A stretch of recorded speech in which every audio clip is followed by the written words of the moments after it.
2 Kings chapter 24. In his days King Nebuchadnezzar of Babylon came up. Jehoiakim became his servant for 3 years. Then he turned and rebelled against him. The Lord sent against him bands of the Chaldeans, bands of the Arameans, bands of the Moabites, and bands of the Ammonites. He sent them against Judah to destroy it, according to the word of the Lord that he spoke by his servants the prophets. Surely this came upon Judah at the command of the Lord, to remove them out of his sight, for the sins of Manasseh, for all that he had committed, and also for the innocent blood that he had shed.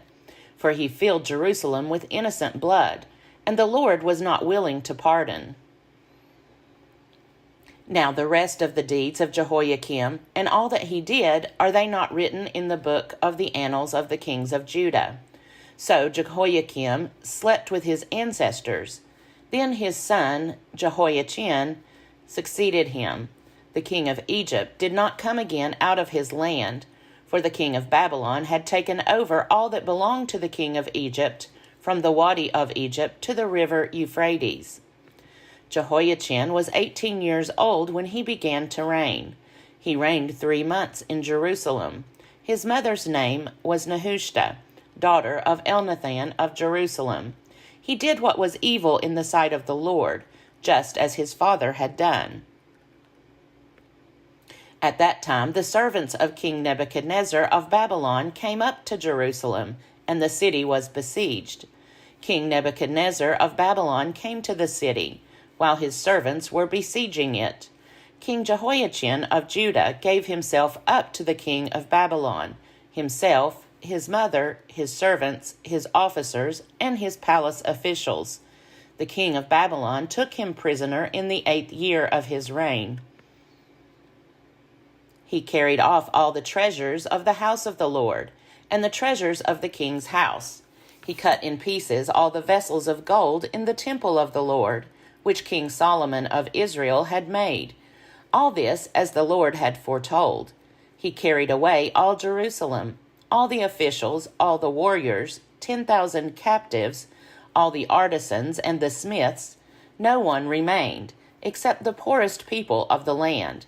He carried away Jehoiachin to Babylon, the king's mother, the king's wives, his officials, and the elite of the land. He took into captivity from Jerusalem to Babylon. The king of Babylon brought captive to Babylon all the men of valor, 7,000, the artisans and the smiths, 1,000, all of them strong and fit for war. The king of Babylon made Mattaniah, Jehoiachin's uncle, king in his place, and changed his name to Zedekiah. Zedekiah was 21 years old when he began to reign. He reigned 11 years in Jerusalem. His mother's name was Hamutal, daughter of Jeremiah of Libnah.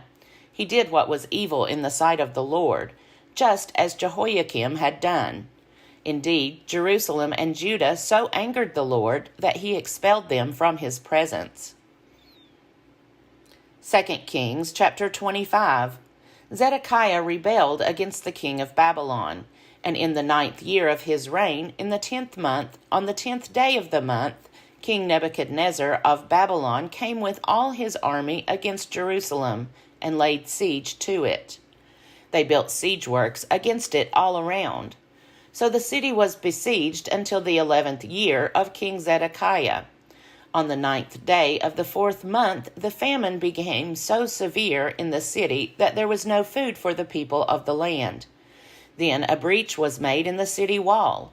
The king with all the soldiers fled by night by the way of the gate between the 2 walls, by the king's garden, though the Chaldeans were all around the city.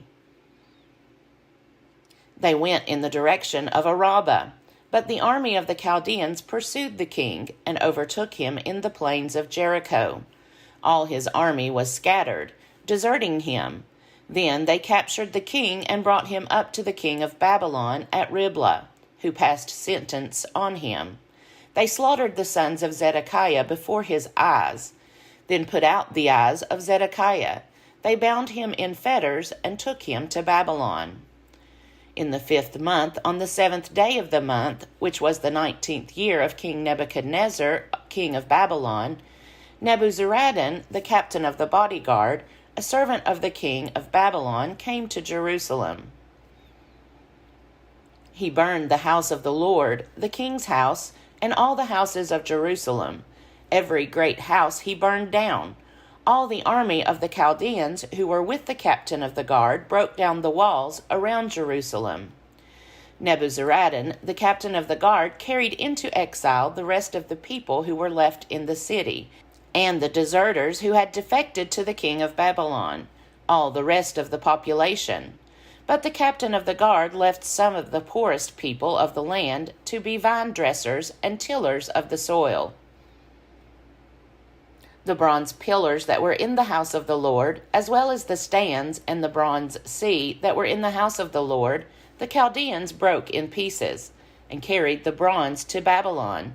They took away the pots, the shovels, the snuffers, the dishes for incense, and all the bronze vessels used in the temple service, as well as the firepans and the basins.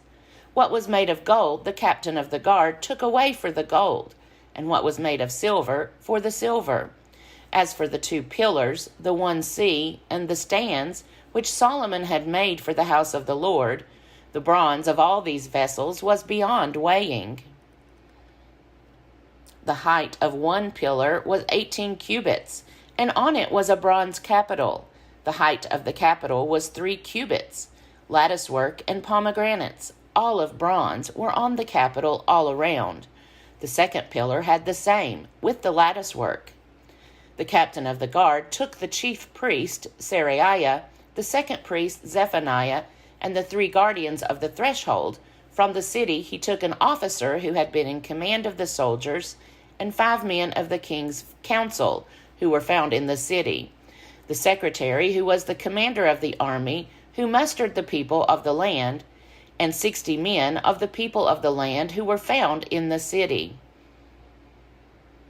Nebuzaradan, the captain of the guard, took them, and brought them to the king of Babylon at Riblah.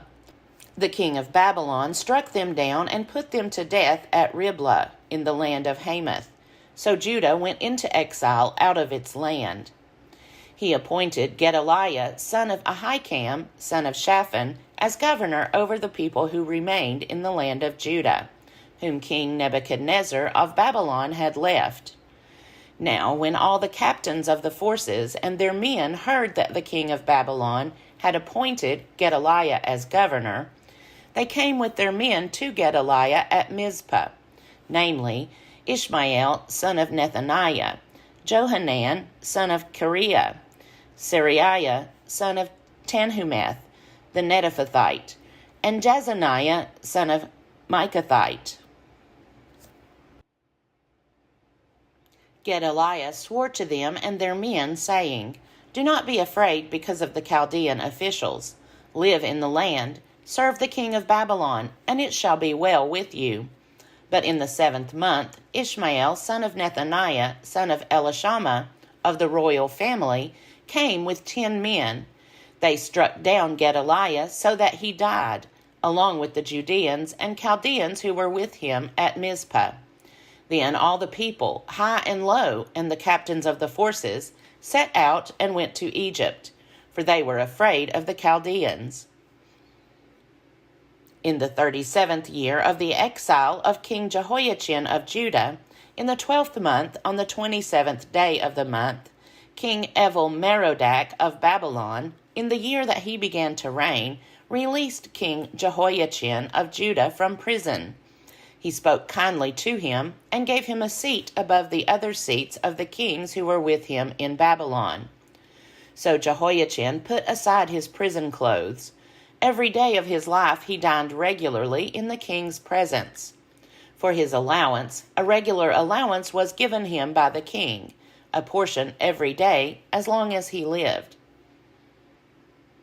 2 Chronicles chapter 36. The people of the land took Jehoahaz, son of Josiah, and made him king to succeed his father in Jerusalem. Jehoahaz was 23 years old when he began to reign. He reigned 3 months in Jerusalem. Then the king of Egypt deposed him in Jerusalem and laid on the land a tribute of 100 talents of silver and 1 talent of gold.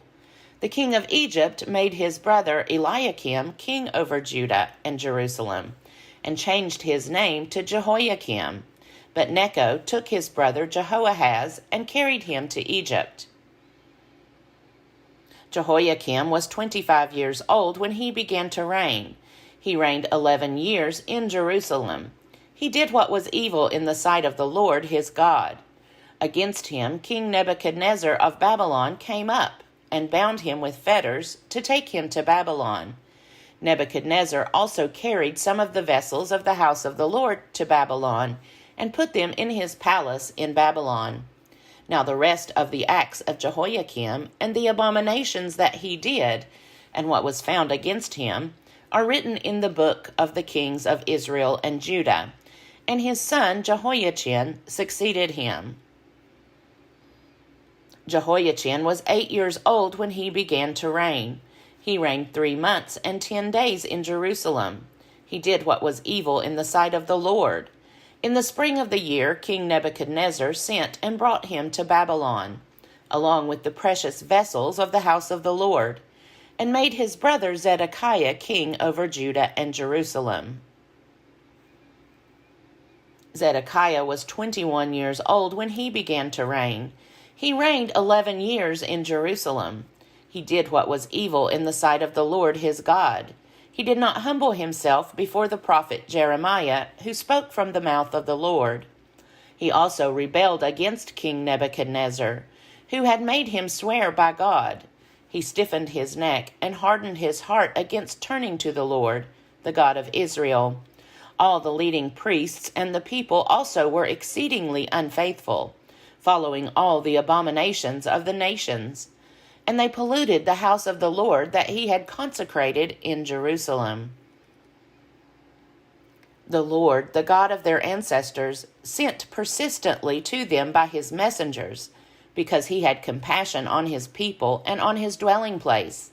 But they kept mocking the messengers of God, despising his words, and scoffing at his prophets, until the wrath of the Lord against his people became so great that there was no remedy.